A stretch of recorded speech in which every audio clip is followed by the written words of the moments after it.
The Dead Bird by Magaret Wise Brown.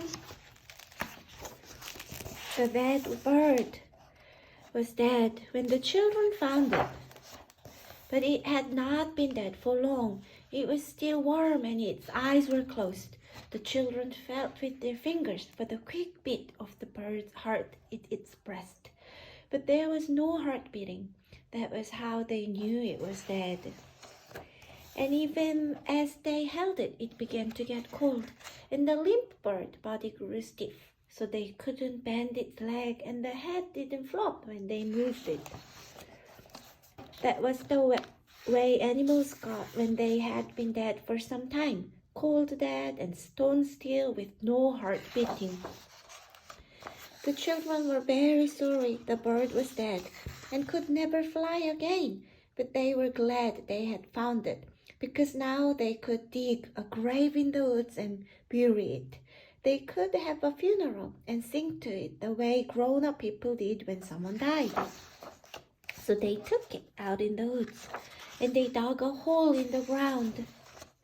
They put warm sheet ferns in the bottom of the grave, and they wrapped the bird up in the grapevine leaves and put it in the ground. Then they put more ferns on top of it, and little white violets and yellow star flowers. Then they sang a song to it. Oh, bird, you are dead. You will never fly again. Way up high with other birds in the sky. We sing to you because you are dead, feather bird, and we buried you in the ground with ferns and flowers, because you will never fly again in the sky way up high. Little dead bird.